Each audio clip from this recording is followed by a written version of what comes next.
Brad 15 years ago in the engine shop just shook his head at people like this. It's all right, Brad. We're all ashamed of you at some point. Yeah, Matt's even ashamed of me. Well, g'day and good morning everyone out there. Today we're hoping to do a little bit on the old dump truck. So I may have alluded it previously what's happened. It's been down for probably a month now, but just in the background it had a lot of water getting into the oil, and so I've just been trying to diagnose that and see where that's coming from. So we took the head off, it looked okay. I found out that I probably diagnosed it the wrong way. I'm not overly experienced in the diesel diagnostic side, so I made a mistake. I should have pressure tested it, pulled the sump off, and then see where the water was coming from. But anyway, I made that little whoops-a-daisy, and then I ended up putting the head back on just with the old gasket, buttoned her up, pressure tested it, and surprise, surprise, it was coming out the water pump, which is a common issue with these engines. So it's a 3406E, the electronic model one. Apparently they were known for leaking water. So I've been doing lots of learning and frustrating, but anyway, not a day doesn't go by without a bit of learning, and if you sit in the couch all day, you probably don't learn much. Anyway, so this is the water pump. I've rebuilt that. I got a new seal kit and shaft and impeller. It was fairly loose, or fairly worn, sorry. So that's rebuilt, ready to go. I'm still waiting on parts, but I thought I'd show you, and I'm in two minds, because part of me is very ashamed, but I'm sort of desperate. So what happened was we've spun, I'll take you over, I'll show you here what's going on. So our little workshop's very full at the moment. All this broken stuff. Oh, here he is. What's it feel like not holding the GoPro, mate? I don't know, but you look weird. I look weird anyway. So this is the old head. Oh, gee, that sun is terrible. So I've put the straight edge on it. Can't even get 1.5 thou in there. So that's good. But what's happened, because it had water in the oil, which is very frustrating, it spun a cam bearing, didn't it? So a cam runs along here, and you got your bearings there, and that one there is the one that we grabbed. So that's in this one here, and it spun, but it hadn't spun for long. So what I did was I used a bore hone, and I made up a tool here because I can drive it with the drill. What I've done is it's really hard to see. Maybe if I go that way. No, that's not better. Oh yeah, you can see there it's scuffed in a bit, and then the hone mark there. So I've measured it up. I had my micrometer and inside micrometer, and we've got about 3 to 5 thou crush on the new bearing. So I've got a new bearing here, but yeah, I am very... This better not be an episode of Brad's dodgy engine rebuilding. No, well, as I did say, I was in two minds. I don't really want to show you because I'm a bit ashamed of myself. And, you know, Brad 15 years ago in the engine shop just shook his head at people like this. It's all right, Brad. We're all ashamed of you at some point. Yeah, Matt's even ashamed of me. Yes. So I've got a standard bearing, and I'm going to drive her in. So what my job is today, or this morning, is I've just made this dolly to drive the cam bearing in. I've just got to thread the centre, and then I'm just going to machine up a rod so I can get out here and hammer it in. What I'm going to do is Loctite it. We used to do this, a lot of engines or some engines were renowned for spinning cam bearings. What happens is you can see, up under there maybe, there's an oil gallery. So what happens, it goes through the hole there, and that's what lubricates your bearing, of course. But what happens, this one's got an outside groove, so it shouldn't matter where you put that hole, oil will still get there. But a lot of the ones I'm familiar with, they were just flat on the back here, so if you didn't line that hole up, it'd no oil to the cam and she'd just grab straight away.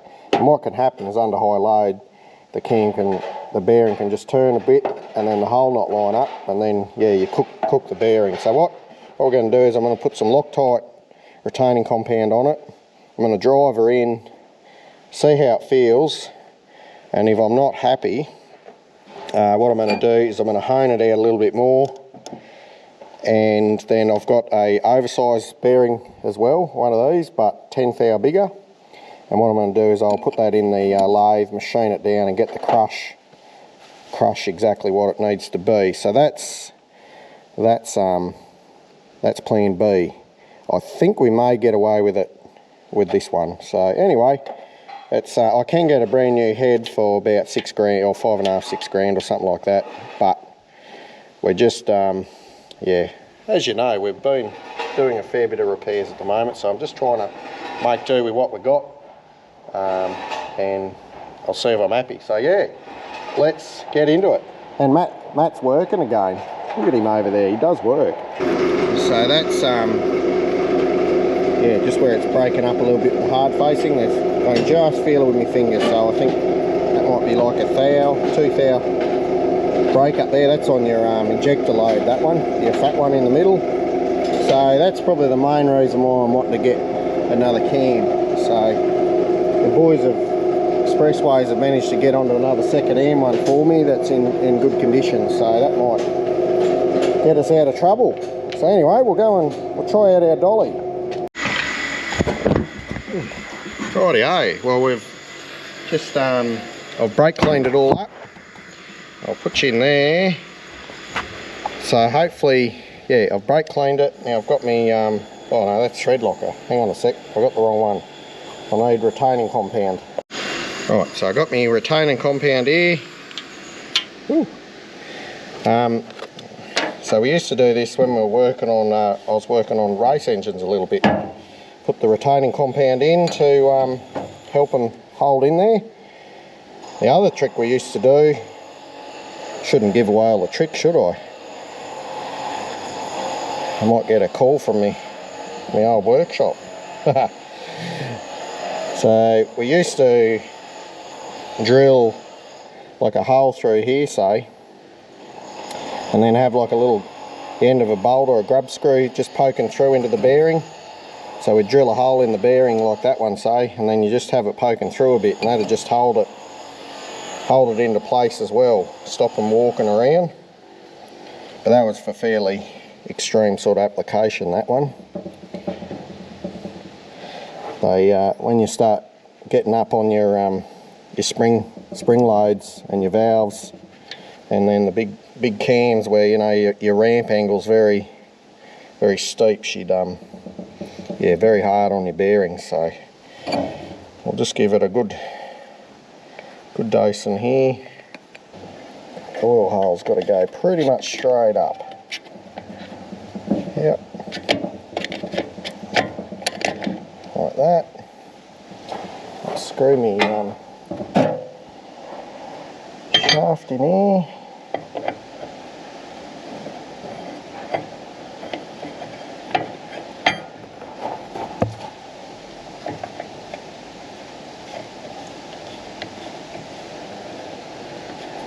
Yeah, let's see how we go here.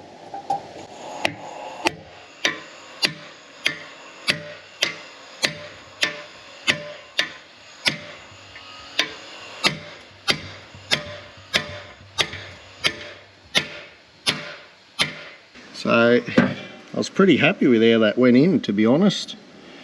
That was nice and tight. So I think I may have got away with it because we pulled it up pretty quick. So if that had been spinning for like half an hour even, it would have just destroyed the head. So, and then I'd have to send the head away, get it machined out, all oversized journal. So that's the proper way of doing it normally. But because it only just started to grab, I was able to give it a light hone in there. And no, that's come up really well. So I'm actually very happy with that. So what we're doing, do the old cam test, you put her in, make sure you can turn it by hand. So I can turn it here, but as I go to push it in a little bit, it goes tight. So what's happening is this is where you just got to look to see where there's witness marks, where it's grabbing. And what's happening is there's a bit of a burr on that bearing, which I've just got to, I don't have a proper cam scraping tool, so I'm just going to try and improvise and fix that up. So that's just what I'm doing at the moment. So I don't know whether I can get a knife in there. No, she's all a bit confined in there. Let's see if I can just scrape it by hand. It's just what they call white metal. These bearings are made up, so the outer casing has got a, they're normally a bi-type cam, bi-type bearings now. They used to run tri-bearings early on in the days, so they have a steel layer, then two more layers, but these days they tend just to go to your steel outer layer and then your white metal inside. So call them a bi, and so it's quite easy to scrape off to get it to. So the cam tool that you buy is just basically a glorified scraper with a long handle. So yeah, she's just still grabbing there.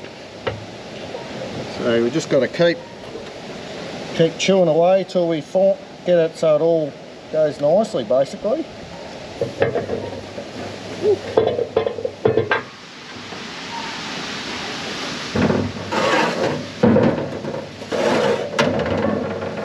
Safe to say I'm not used to dealing with cams so big. Engine rebuilding is 90% measuring, checking, rechecking, and about 10% of putting bolts together, really. It's see, time and time again, when you presume, if you send it away to a machine shop, you presume everything's right, then you go to put it together and it's not right, then you have a big issue. So part of the process of assembly of engines is really just going through and measuring things as you're putting together, make sure it's all meeting the spec that it needs to be. Otherwise you get caught out and it'll cost you lots of money. I once had a bit of a, I was doing an old Hemi engine, and they have the cam bearing, it was a V8, and so they got their cams in the centre in the block, and then one of them, it wasn't the centre one, I think it was the one in from the end, it had two oil holes, so one to feed your cam bearing, of course, and then one that continued on to go up to feed your head, and so your oil track for your head. And anyway, I lined up one of the bearing for one of the holes, the main hole, but I didn't see the other hole for the head gallery. And so of course we were just doing a machine job, we didn't assemble the engine, and old mate put it together, and sure enough, no oil getting to the head. Oh no. So needless to say, I had to go out and rectify the situation, but it's just something real simple like that can cost a lot of money and time and frustration. So I don't like to be rushed when we're doing this sort of stuff, because that's how you make mistakes.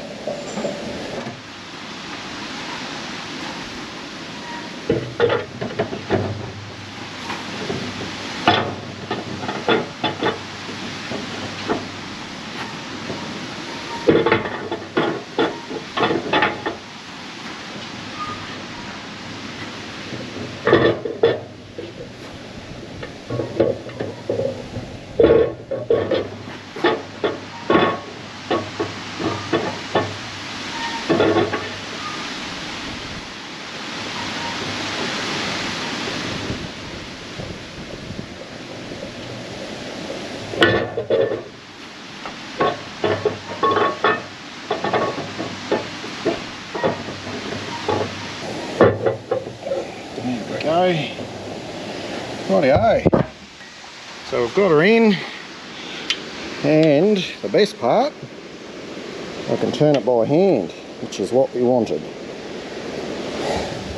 So that new bearing, I thought I may have had to machine down a little bit, but I didn't, so that was good. So yeah, I think we're on a winner. The next job is it's cracked a heap of the head tappet cover bolts, so I'll have to work on that as the next project. So we've got the easy bolts, broken studs out. Now the hard ones. This is always the thing that's associated with head rebuilding and reconditioning. You always get broken studs. So I've got that one to do, and this one up here. So yes, it's always fraught with danger. So I'll centre punch the hole, set the drills in the way. Not very considerate, am I? So I want to get that centred. Depends how desperate you get. So what strategy you use. So at the moment I've got my left hand set of drills, so we go the other way, that way.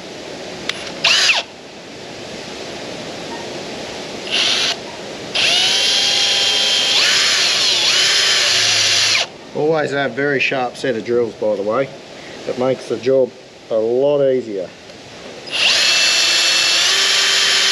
It's not so bad when it's steel and steel. It's more when you got like a steel stud in an aluminium head, because once you get to near the edge, if it grabs the aluminium, it just wants to go into the aluminium because it's softer.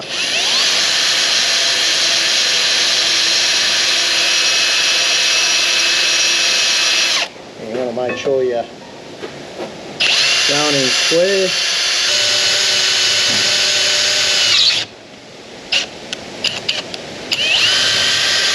I've gone through, that's good. Let's see if we can get this out.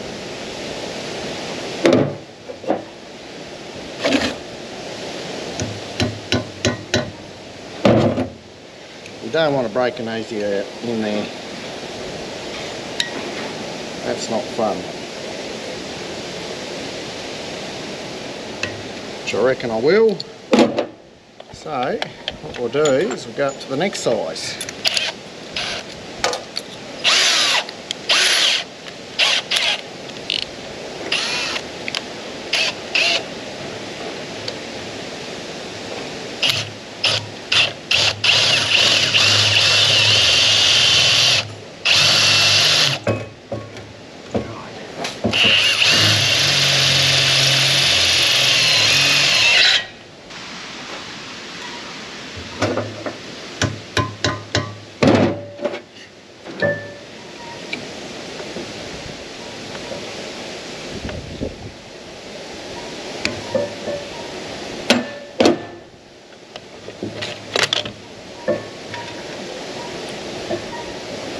So the reason it's so important to get it central is when the easy out doesn't work, you want to be able to peel as much material as you can out so that you can get just the threads in there.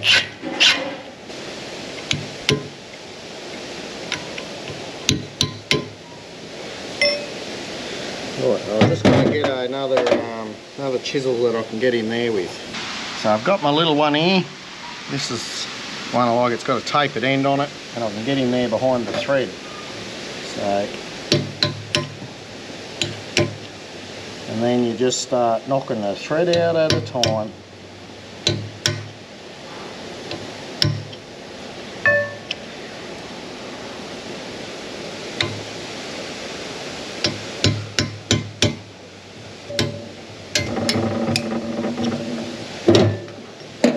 I think we've got it jammed in, now I've got to get it out.